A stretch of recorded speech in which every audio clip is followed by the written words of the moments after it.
अल्लाह ने इतने प्यारे उलमा दिए, उलमा हक दिए, उनके कदमों को थाम लें। ये फितने आते रहेंगे, ये तूफान आते रहेंगे, मगर अल्लाह की रहमत से जो आला हजरत के दामन से वाबस्ता उलमाए किराम हैं, आप उनका दामन थाम लें इंशाअल्लाह। अल्लाह ने चाहा हमारे सैयदी आला हजरत हमें सहाबा और अहले बैत की ऐसी मोहब्बत पिला रहे हैं, उनके पीछे पीछे इंशाअल्लाह, सरकार के पीछे पीछे जन्नत में जाएंगे इंशाअल्लाह।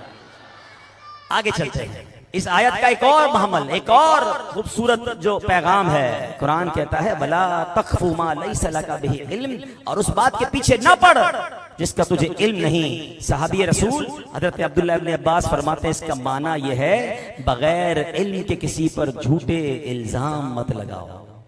अल्लाह अकबर, ये बदगुमानियां और ये इल्जाम तो इस कदर आगे बढ़ गए हैं, तौबा तौबा, हर बात में बदगुमानी है। किसी को फोन किया, फोन नहीं उठाया, हाँ भाई अब तो अमीर आदमी हो गया है ना, गुरूर आ गया, तकब्बुर आ गया, अब मेरा फोन कहाँ उठाएगा, पैसे वालों का फोन उठाता है। अरे अल्लाह के बंदो, बंदा कभी कभी नहीं उठा सकता फोन। इस वक्त आप इज्तिमा में बैठे, बहुत सारों के फोन बज रहे होंगे, साइलेंट है जेब में, फोन आप नहीं उठा रहे, और आपके बारे में बदगुमानी कर रहा है कि यार बड़े मुतकब्बिर हो गए हैं। तो क्या है ये? हराम, जहन्नम में ले जाने वाला काम। यानी आप बात तो करें, देखिए इस कदर बदगुमानी बढ़ गई है। शौहर थोड़ी सी तवज्जो कम हो जाए बीवी पर, तो बीवी समझती, लगता है सास ने कुछ अमल करवा दिया होगा। सास से 2 दिन शौहर अपने माँ से ना मिले, लगता है बीवी ने कुछ करा दिया होगा। अपनी दुकान या मार्केट के अंदर मस्जिद है ना, मार्केट वाले भी होंगे, किसी की दुकान पर जरा ग्राहक ज्यादा चले जाएं, यार लगता है तावीज करवा दिया होगा। 2 दिन टोपी पहन के आया था, तस्बीह पहन के मेरी तरफ ही देख के तस्बीह पढ़ रहा था, लगता है कोई खास वजीफा लाया, मेरी दुकान पर ही दम कर रहा है। अरे भाई किसके पास टाइम है जो आप पर अमल करवाएगा? यार आप में है, मुझ में और आप में ऐसा क्या है जो लोग जादू भी करवाएंगे, जिन भी भेज देंगे? सारी दुनिया का मैं ही मसला हूं कि मेरे ही खिलाफ सारे लगे हुए हैं। अल्लाह के दस्ते कुदरत में मेरी किस्मत है। मेरे रिश्तेदारों और मेरे पड़ोसियों और दुकानदारों के हाथ में क्या मेरी किस्मत हो गई कि जनाब मेरा फला मामला उसकी वजह से हो गया, फला प्रॉब्लम उसकी वजह से हो गया। अपने अमाल की तरफ तवज्जो क्यों नहीं करते कि मेरे गुनाहों की कहीं मुझे सजा ना मिल रही हो? और ये आजमाइशें तो जिंदगी में आती हैं। सर में दर्द हुआ, जादू हो गया होगा, पेट में दर्द हुआ, जिन आ गया होगा, कान में दर्द हुआ तो फला ने फूंक दिया होगा, इसी में मर गए। अब बदगुमानियां निकले इससे बार। भाई शरीयत हमें, हमारा इस्लाम ये नहीं सिखाता। ऐ मेरे प्यारे इस्लामी भाइयों, कुरान कहता है इन्नल हुक्म इल्ला लिल्लाह, फरमाया हुक्म तो अल्लाह ही का चलता है। और एक मकाम पर फरमाया अल वलायतु लिल्लाहिल हक, और तमाम इख्तियार सच्चे अल्लाह का है। इख्तियार रब का है, लोगों का नहीं कि वो करवा देगा, वो करवा देगा। मेरे नसीब में तो हो सकता है, वरना कोई मुझ पर कुछ नहीं करवा सकता। आप नमाज पाबंदी से पढ़ें, बावुजू रहिए, सूरह फलक और सूरह नास का विर्द कीजिए और तवज्जो अपने अमाल की तरफ रखिए। एक बात याद रखिए, हम पर जो प्रॉब्लम्स आती है ना, उसकी बड़ी वजह हम खुद होते हैं। अब जरा हदीस सुन लीजिए ताकि ये मसला हल हो जाएगा। एक बार नबी पाक अलैहिस्सलाम से सिद्दीक़ अकबर रज़ियल्लाहु तआला अन्हु ने सवाल किया, हुजूर अर्ज़ करते हैं, हुजूर क्या हमारे हर अमल का बदला दिया जाएगा? हम जो अमल करते हैं हर अमल का बदला दिया जाएगा? आका अलैहिस्सलाम फरमाते हैं गफ़रल्लाहु लका या अबा बकरिन, ए अबू बकर अल्लाह पाक तेरी बख्शिश फरमाए, क्या लोग बीमार नहीं होते? आका सवाल कर रहे हैं, क्या इन्हें रंज नहीं पहुंचता? क्या वो गमगीन नहीं होते? क्या परेशानियां नहीं आती? अर्ज की क्यों नहीं या रसूलल्लाह, ये तो सब कुछ होता है हमारे साथ। फरमाया फहुआ मा तुजज़ौन बिही, बस ये अमाल का बदला ही तो है। आंख हराम देख रही है, कान हराम सुन रहे हैं, जबान झूठ बोल रही है, नमाजें कज़ा हो रही हैं, लोगों के दिल तोड़ रहे हैं और कहते हैं पता नहीं बीमारी क्यों आ गई, नुकसान क्यों हो गया, फलाने कराया होगा। और खुद तो देखो तुमने क्या किया सुबह से शाम तक। अल्लाह को नाराज करके कहते रहमतें क्यों नहीं बरस रही, कारोबार में बरकत क्यों नहीं हो रही? हमने कसर कौन सी छोड़ी रब को नाराज करने में? और फिर अपने कसूर याद नहीं आ रहे, बल्कि बाज़ औक़ात तो सुन के, जुमला सुन के हिल जाता है बंदा, पता नहीं कौन सा कसूर हो गया जो मेरे साथ ये हो रहा है। ये जुमला आता कैसे ज़बान पर यार? कसूर ही कसूर है मेरे, तो मैं तो सुबह से शाम कसूरवार हूं। न जाने कितनी नाफरमानियां जिंदगी में कर ली और अब मैं ये कहता हूं पता नहीं क्या कसूर हो गया। अच्छा उसी बंदे से रोक के पूछ लो ना, भाई आप 5 वक्त नमाज तो पूरी पढ़ते होंगे? नहीं, बस वो नमाज में तो सुस्ती हो जाती है। ये बंदा कैसे कह सकता है कि कसूर क्या हो गया?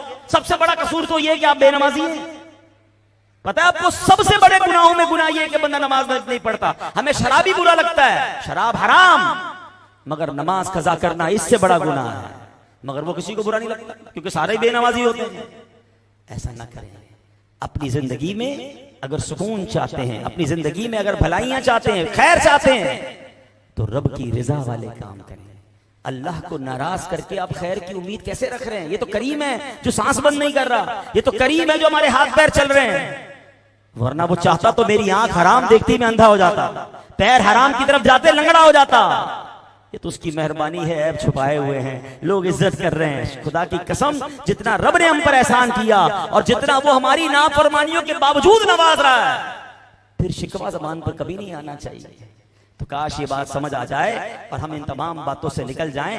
आखिरी वाकया सुन लीजिए। घरों में भी अजीब अजीब इल्जामात, अजीब अजीब शक व शुबा, अजीब अजीब झगड़े चल रहे हैं। एक साहबी ने, बुखारी की हदीस, एक देहाती शख्स नबी पाक की बारगाह में हाजिर हुआ।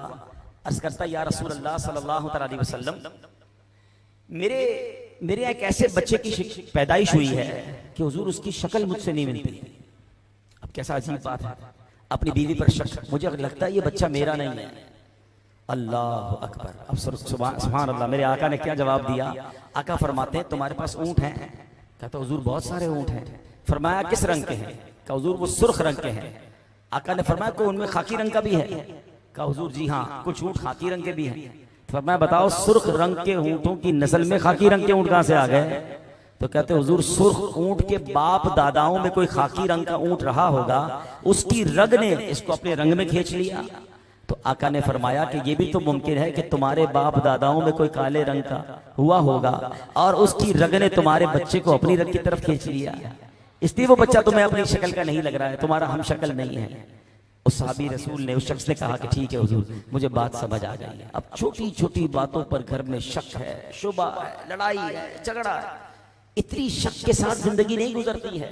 मियाँ बीवी ये गाड़ी के दो पहिए हैं, आप सारा दिन घर से बाहर होते, वो घर संभालती है बेचारी। अब जनाब वो शक कर रही है या आप शक कर रहे हैं और छोटी छोटी बातों पर इल्जाम लगा रहे हैं। ऐसा ना करें, जिंदगी मुश्किल ना करें, एतमाद करें, अल्लाह पर भरोसा करें और अल्लाह से खैर की उम्मीद रखें। तो बहरहाल मेरे प्यारे इस्लामी भाइयों, आज चंद बातें अर्ज की हैं, वरना इसके आगे इतनी, इस एक ही आयत के तहत इतनी बातें आती हैं जो हम पड़े हुए हैं, जिन कामों में हम पड़े हुए उन कामों में हैं जिनकी हमें जरूरत नहीं है और उन कामों को छोड़ा हुआ है कि जो हमें सीखना जरूरी है। हालांकि कुरान कहता है वला तख्फु मा लैसा लका बिही इल्म, और उस बात के पीछे न पड़ जिसका तुझे इल्म नहीं। आज चाय के होटल पर क्या हो रहा है? फला मुल्क का कौन सा मिसाइल आ गया, फला मुल्क ने ये कर दिया, लगता है भाई अब तो पेट्रोल का रेट बढ़ जाएगा।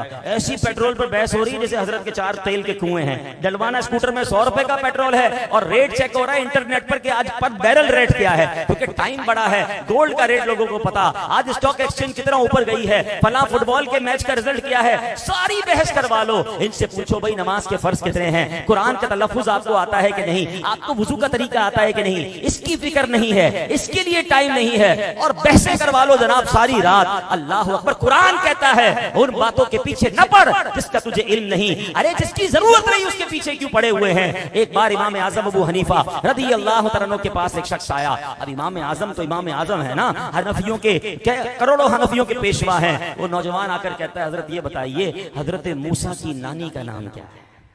ये उलमा बैठे हैं, आजकल भी नौजवानों को बड़ा शौक होता है जरा फला आलिम के पास जाएंगे, कोई ऐसा सवाल करेंगे हजरत जवाब नहीं दे सकेंगे, हम उनको जरा तंग करेंगे। अरे उलमा को चेक करने निकले, इमाम आजम को चेक करने गया था। हजरत मूसा की नानी का नाम बता दा। इमाम आजम थे। फरमाया बेटा वुजू के 4 फर्ज हैं। कहता हजरत मैं आपसे ये पूछ रहा हूँ कि हजरत मूसा की नानी का नाम क्या है? आपने फरमाया बेटा वुजू के 4 फर्ज हैं। कहा हजरत मैं तो आपको बहुत बड़ा इमाम समझता था, मैं तो समझा आप मुफ्तियों के भी इमाम हैं, मैं आपसे एक आसान सा सवाल कर रहा हूँ, हजरत मूसा की नानी का नाम बताइए, आप मुझे वुजू के फर्ज बता रहे हैं।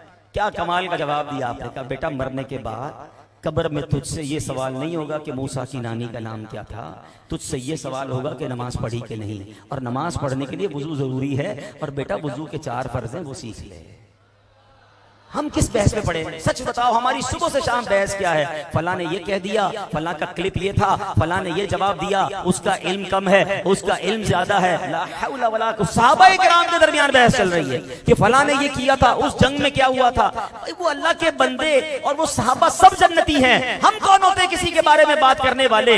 अंदर देखो ना हमारे अंदर क्या चल रहा है, हमारे अंदर कितनी कमजोरी है। 4 दोस्त मिलकर बैठते, कोई कहता है जरा अंदर की खबर सुनाओ, वो अगला भी आके कहता है बहुत अंदर की लाया हूं। अच्छा अच्छा जल्दी बता क्या लाया अंदर की। अरे अपने अंदर की देखो ना, किसी के घर के अंदर क्यों झांकना है। कुरान कह रहा है वला तजस्ससू, अरे तजस्सुस ना करो, लोगों की पोशीदा बातों के तजस्सुस में ना पड़ो। और हमें किसी के घर में क्या हो रहा है, किसी के कारोबार में क्या हो रहा है, यार इसने नई मोटरसाइकिल कैसे ले ली, नया मोबाइल कैसे ले लिया, समझ नहीं आ रहा, लगता है 2 नंबर का काम कर रहा है। अरे भाई अल्लाह उसे नवाज रहा है, अल्लाह उसे दे रहा है और तुम्हें तकलीफ क्यों हो रही है। और अगर वो 2 नंबर का काम कर भी रहा है तो वो जाने, उसका रब जाने। आपको किसने इंस्पेक्टर बनाया है, इस अंदर की खबर लो ना कि इधर कितनी बुराइयां हैं। दिल भरा हुआ है कीने से, दिल भरा हुआ है हसद से, नमाजें मेरी कज़ा हो रही है, कुरान मुझे सही पढ़ने नहीं आता, वुज़ू और गुस्ल के फराइज हमें नहीं मालूम, और हम चले दूसरों को चेक करने के लिए। तो ना करें मेरे प्यारे इस्लामी भाइयों। आज इस मुबारक इज्तिमा में आए हैं, खुदारा ये नियत करके जाएं कि जो मुझ पर इल्म सीखना जरूरी है वो मैं इल्म सीखूं, और वो जरूरी इल्म सही जगह से सीखूं, उलमाए हक के साथ बैठकर सीखूं। अल्लाह की रहमत से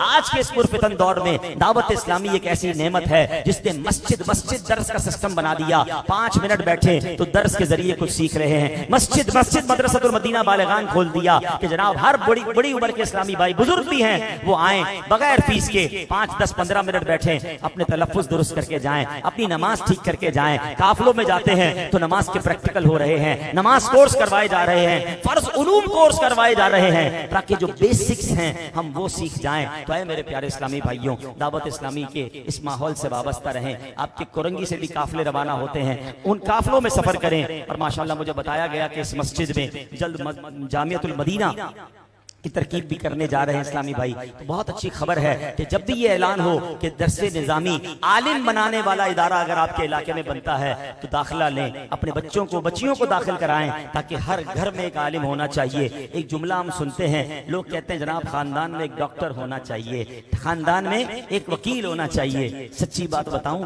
खानदान में एक आलिम दीन होना चाहिए, खानदान में एक हाफिज कुरान होना चाहिए। अब चेक करें आपके खानदान में उलमा है कि नहीं, आपके बच्चों में कोई हाफिज है कि नहीं। नहीं तो आज नियत करें। Dawat Islami free of charge, करोड़ों रुपए दावत इस्लामी के खर्च होते हैं, मगर हमारे बच्चों को वो आलिम बना रही है, हाफिज बना रही है। तो क्यों ना हम अपने बच्चों को आलिम और हाफिज बनाएं और अपनी आने वाली नस्लों को इल्म दीन सीखने वाला बनाएं। अल्लाह करीम हमें अमल करने की तौफीक अता फरमाए। आखिर में मस्जिद इंतजामिया का आप सबका शुक्रिया अदा करता हूँ, आपने मुझे मौका दिया, बुलाया, बड़ी इज्जत दी। अब एक मेरी गुजारिश है कि मेरा एक और बयान है और मुझे कोरंगी में ही एक और जगह पहुंचना है, वहाँ इंतजार हो रहा होगा, 11 बजे का वहाँ टाइम था, 11 बज चुके हैं। अब आप सबसे मैं मुलाकात करूंगा तो वहाँ नहीं पहुंच सकूंगा, और अगर मैं मुलाकात किए बगैर निकलूंगा तो मुझे एक डर ये है कि शोर होगा, धक्के होंगे। मस्जिद में शोर मचाना भी हराम, धक्के देना भी हराम। हम आए नेकी कमाने हैं ना, अल्लाह रसूल का जिक्र करने आए। मैं आप सबसे मिल तो नहीं सकूंगा, लेकिन आप धक्का देंगे, बड़ी बड़ी उम्र के बुजुर्ग बैठे हैं, किसी को धक्का लग जाएगा, कोई गिर जाएंगे, गुनाहगार ना हो जाए। आप बैठे सुकून से बैठे। माशाल्लाह यहाँ उम्मीद है कि महफिल जारी रहेगी या दुआ वगैरह भी होगी, तो आप मुझे सुकून से निकलने दें। आप इसी तरह प्लीज डिसिप्लिन के साथ बैठे रहें। मुझे याद रहे कि एक बार मैं कादरी मस्जिद गया था तो वहाँ के इस्लामी भाई बड़े डिसिप्लिन वाले थे और मुझे आसानी से उन्होंने जाने दिया। मैं दुआ करता हूँ या अल्लाह हम सबको आपस में एक दूसरे से मदीना पाक में मिलना नसीब फरमा। हम इंशाल्लाह मक्के में मिलेंगे, मदीने में मिलेंगे, जिंदगी में फिर कभी आया आपके पास तो मिलेंगे, लेकिन अभी बैठ जाए, खड़े नहीं होंगे। मैंने दोबारा कहा ना, धक्का नहीं देना है।